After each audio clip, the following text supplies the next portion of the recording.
অনাবৃষ্টির কারণে শুকনোয় খটখটে হচ্ছে জমি।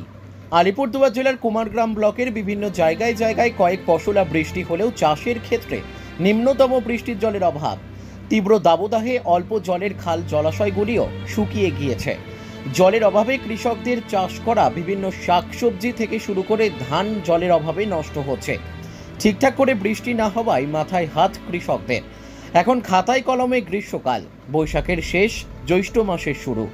বর্ষার আগমন না হলেও অধিকাংশ কৃষকেরা জানিয়েছেন অন্যান্য বছর এই সময় যা বৃষ্টি হয় এবছর একেবারেই বৃষ্টির দেখা নেই। কুমারগ্রাম ব্লকের ভলকা চড়াইমহল শিলবাংলা এলাকার কৃষকরা অনেকেই জানিয়েছেন অন্যান্য বছরের তুলনায় এবছর শুরুতেও বৃষ্টির দেখা নেই বললেই চলে। এই সময় হওয়া শাকসবজি, ঝিঙে, চাল কুমড়ো, করলা, শশা, পটল, ঢেঁড়সে ব্যাপক ক্ষতির সম্মুখীন হবেন বলে জানান কৃষকেরা। চড়াইমহলের অসিত সরকার নামে এক কৃষক জানান মেশিনের জল দিয়েই চাষ করছে কৃষকেরা। মেশিনের জল বৃষ্টির জলের মতো উপযোগী হয়ে ওঠে না, কারণ বৃষ্টির জল যেভাবে পরিপূর্ণ শাকসবজির কাণ্ড থেকে শুরু করে গাছ সব জায়গাতে পায়, তাতে চাষিদের বিশাল ক্ষতি। অন্যান্য আমাদেরই ক্ষতি। অন্যান্য বছরের তুলনায় কি খুব কম বৃষ্টি? এইবারে বৃষ্টি নাই, মাটি কি একদম শুকায় যাচ্ছে, ফেটে যাচ্ছে, একদম বিশাল শুকা যাচ্ছে। চাষের কেমন ক্ষতি হবে বলো? বিরাট ক্ষতি। চাষ এখন বর্তমানে যে অবস্থা, মানে রোদ্রের তাপে মানে থাকাই যাচ্ছে না, বন্ধ। এই তোমার আবাদ হবে কই থেকে? বৃষ্টি হলে কি খুব উপকৃত হতেন বলে মনে হয়? হ্যাঁ, উপকৃত হতো সবাই, খালি আমরা না, মানে চাষিদের তো হইতোই, এছাড়া যে আরো লোকজন আছে তারারও কিছুটা সুবিধা হইতো আর কি। যেমন এই সময় কি কি চাষবাস উঠে? এখন এই যে তিতা করলা, চাল কুমড়া, শশা, আচ্ছা, এগুলো তো সবগুলোতে বৃষ্টির প্রয়োজন। হ্যাঁ, বৃষ্টি এইগুলো বর্ষা। এখন যেমন একটা এই যে আমন ধানের চাষের সময়, বিছুন ফেলানোর। আচ্ছা, জল জল কিভাবে দেওয়া হচ্ছে তাহলে এখন বৃষ্টি? এখন এই যে মোটর দিয়া, মানে খরচা করে দেওয়া হচ্ছে। খরচা করে। এতে কি মানে লাভ কম হবে এমন মনে হচ্ছে? লাভ কম তাতে। ফসলও কি ক্ষতি? ফসল থেকে এমনি জল দেওয়াতে ক্ষতি, ভালো হবে না। বৃষ্টির জলে যেভাবে মানে পরিপূর্ণ জলটা পায় সেভাবে পায় না। এখন তো খালি মাটিতে পায়, গাছে তো জল পাচ্ছে না। কোন জায়গা এটা? এটা ভলকা চড়াইমহল। কি নাম আপনার? আমার নাম অসিত সরকার।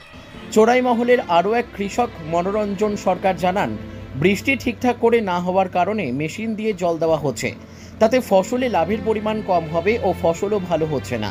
কি কি চাষ করেছো এবার? এই তো শসা, ঝিঙে, উস্তে আছে, তারপরে কচু। আচ্ছা, যেমনটা শোনা যাচ্ছে অনেকের কাছে অন্যান্য বছরের তুলনায় এবার ওই বৃষ্টির ভাগটা খুব কম। একদম নাই, বৃষ্টি একদম নাই, মানে সঠিক সময় কি বৃষ্টি হচ্ছে না আর কি? না। এই যে আপনি চাষ করছেন, বিভিন্ন বললেন কি কি চাষ করছেন, এগুলোর ক্ষেত্রে এখন কি জলের প্রয়োজন?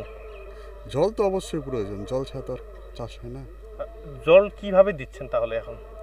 জল এখন আমাদের এই যে মোটর আছে, মোটর দিয়ে দিতে লাগে। যদি বৃষ্টির জল পেতেন কি ভালো তো মনে হচ্ছে? সে তো 100 বার। আচ্ছা, তো এই চাষের ক্ষেত্রে যদি জলটা যদি না হয়, এটাই তো সব থেকে বড় জিনিস বললেন। আপনি যে খরচা করে এখন দিচ্ছেন, তাতে কি মানে লাভের পরিমাণটা খুব কম হবে মনে হচ্ছে? লাভের পরিমাণ কম হবে, ফসল ভালো হচ্ছে না বৃষ্টি না থাকাতে। আচ্ছা আচ্ছা, কত বিঘে করেছেন শসা? শসা আমাদের এই কত 10 কাঠা হবে। আর কি কি চাষ করেছেন? এই ঝিঙে আছে, উস্তে আছে, সব ক্ষেত্রেই ওই কি? হ্যাঁ। কোন জায়গা এটা? এটা চড়াইমহল। কি নাম আপনার? মনোরঞ্জন সরকার। শিলবাংলা এলাকার এতোয়া কুজুর নামে আরও এক কৃষক জানান এখন ধান বিছন চাষ করবেন, কিন্তু বৃষ্টি না হওয়ার কারণে করতে পারছেন না। এখন বিছন ফেলাবেন ধানের জন্য, বৃষ্টির জন্য আপনি করতে পারছেন না? না, বৃষ্টি হলে তো ভালো। মানে কি একটা অনাবৃষ্টি বা কি এই ধরনের কি মনে হচ্ছে নাকি? হ্যাঁ, সিজন মতন তো বৃষ্টি হয় না। আলিপুরদুয়ার থেকে অমল বর্মনের রিপোর্ট, আমাদের টিভি।